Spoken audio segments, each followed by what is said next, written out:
안녕하세요. 캐페베스만 허정욱입니다. 오늘은 매출 원가와 판관비에 대한 이야기를 해보려고 해요.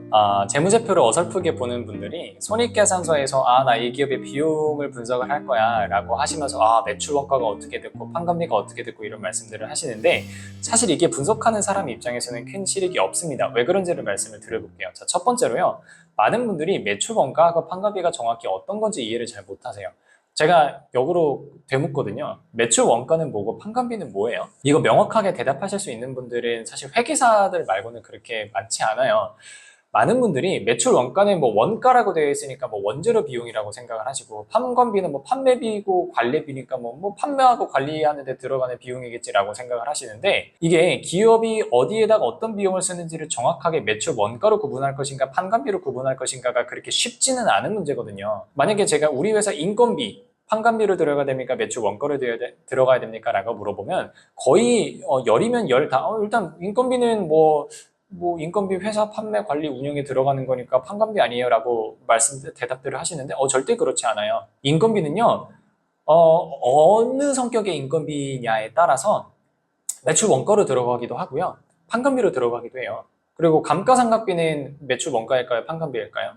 감가상각비도 판관비라고 생각하시는 분들이 많은데, 기업들은 대부분 감가상각비의 절대적인 비중은 매출 원가로 들어가 있고요, 매출 원가의 또 일부분이 판관비로 들어가 있기도 해요. 그렇기 때문에 여러분들이 매출 원가와 판관비의 애초에 그 정의 자체를 명확하게 받아들이시지 못하는 상태에서 매출 원가랑 판관비를 구분하면서 뭐 매출에서 매출을 빼면 매출 총이익인데 매출 총이익률이 어떻게 됐고를 분석을 하시는 게 제대로 이해하는 게 아닐 수 있다는 말씀을 드릴 수 있어요. 그래서 여러분들이 하셔야 되는 거는 뭐냐면, 꼭 주석에 가셔서요, 그 재무제표 사업보고서 여시면은 재무제표뿐만 아니라 재무제표 주석이라는 애가 있습니다. 거기서 비용의 성격별 분류라는 거를 꼭 한번 검색을 해보세요. 여기에 들어가셔야 여러분들이 진짜 찾고 싶은 정보를 아실 수가 있어요. 그게 뭐냐면, 자, 여러분들 의미도 제대로 와닿지 않는 매출 원가 판관비의 구분이 중요하다고 생각을 하세요? 아니면은 이 기업이 1년 동안 원재료에다가 얼마를 썼고, 뭐 인건비에다가 얼마 썼고, 감가상각비로 얼마가 나갔고, 운반비로 얼마가 나갔고, 마케팅 비용으로 얼마가 나갔고, 에너지 비용으로 얼마가 나갔고, 이거를 분석하는 게 중요하다고 생각을 하세요? 아마 상식적인 선을 갖고 계신 분들은 다 후자가 중요할 거라고 생각을 하실 거예요. 근데 문제는 이 후자에 있는 애들을 다 비용을 성격별로 나눴다라고 하는데, 이 성격별 비용들이 매출 원가하고 판관비에 일괄적으로 들어가지 않고 비용이 섞여 들어가 있다는 거죠. 그래서 매출 원가하고 판관비의 구분이 무의미하다라고 하는 겁니다. 오히려 여러분들은 주석에서 비용의 성격별 분류를 검색을 하셔서 원재료 자체에 얼마를 썼는지, 인건비로 얼마를 썼는지를 각각 따로따로 구분하시는 게 훨씬 더 필요하다는 말씀 드리고요. 그리고 종국적으로 비용 분석의 끝단에는 어떤 작업들을 하셔야 되냐면, 고정비와 변동비를 구분을 하셔야 됩니다. 여러분들 고정비하고 변동비도 제가 뭐예요? 라고 물어보면 다들 안다라고 생각을 하시는데, 막상 정확하게 알고 계시는 분들은 그렇게 많지 않아요. 고정비하고 변동비는 어떤 개념이냐면, 매출의 증감에 따라서 같이 늘어나고 줄어드는 애들은 변동비라고 하고요, 매출의 증감과 상관없이 그냥 그대로 나가는 비용들을 고정비라고 합니다. 매출이 기준이 된다라고 하는 거를 절대 잊지 마시기를 바라요. 여러분들은 비용의 성격별 분류에 나와 있는 각각의 비용들이 변동비인지 고정비인지 정도만 구분을 하시면 돼요. 오늘은 제가 어떤 비용이 고정비고 어떤 비용이 변동비인지를 일일이 말씀드리지는 않을 거예요. 다만 고정비와 변동비를 구분하는 게 왜 중요한 건지만 제가 오늘 말씀드리도록 할게요. 왜 중요하냐면, 기업에 따라서 그 기업이 영위하는 사업의 본질에 따라서 어떤 기업은 전체 비용에서 고정비가 차지하는 비중이 클 거고, 어떤 기업들은 변동비가 차지하는 비중이 클 거예요. 이 양쪽의 비용 구조가 왜 중요하냐면, 어떤 조건이 충족되어야 기업의 이익이 폭발적으로 성장하는지가 달라지기 때문에 그래요. 고정비 비중이 큰 애들은요, 답을 딱 드리면 경기가 살아나고 매출이 상승해야 이익이 폭발적으로 늘어납니다. 자, 극단적으로 모든 비용이 고정비인 기업을 한번 예시를 들어볼게요. 이 기업은 비용이 그냥 100억으로 고정이 되어 있어요.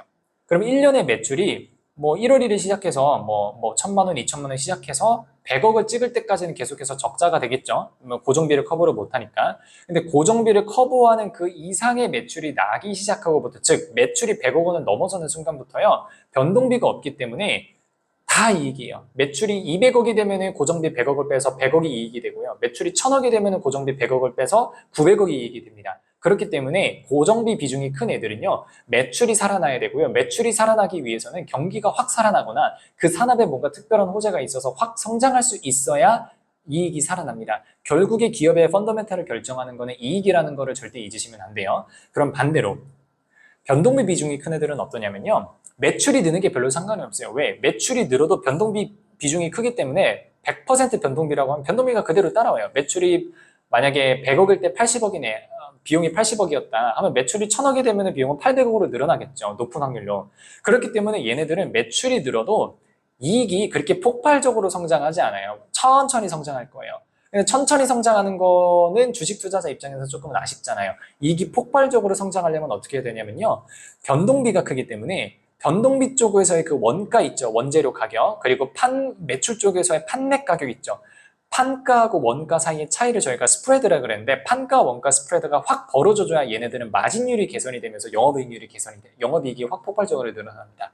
양쪽이 조건들이 달라요. 고정비 큰 애들은 경기가 살아나면 얘네들은 확 가는 애들이고요. 변동비 큰 애들은요. 경기가 살아나도 판가 원가 스프레드가 벌어지지 않고 오히려 좁혀져 버리면 영업이익은 줄어드는 경우도 있습니다. 요거를 명심을 하시면서 매출 원가가 판관비를 단순하게 구분하는 것보다는 여러분들이 조금 귀찮으시더라도 주석에 가셔서 비용의 성격별 분류를 찾으셔서 기업의 비용을 어디에 얼마만큼 썼는지 나열하실 수 있고 걔네들이 매출이랑 연동이 되는 변동비인지 연동이 되지 않는 고정비인지를 구분하실 수 있으면 앞으로 이 기업의 이익이 어떻게 될 것인가에 대한 전망도 힌트도 여기서부터 찾으실 수 있다라고 말씀을 드릴 수가 있는 거죠. 그래서 오늘은 비용 구조를 분석하는 거에 대한 말씀을 드렸고 매출원가 판관비에 대한 구분이 아니라 고정비 변동비에 대한 구분이 필요하다는 것을 강조를 드리면서 오늘 강의는 여기서 마무리하도록 하겠습니다. 감사합니다.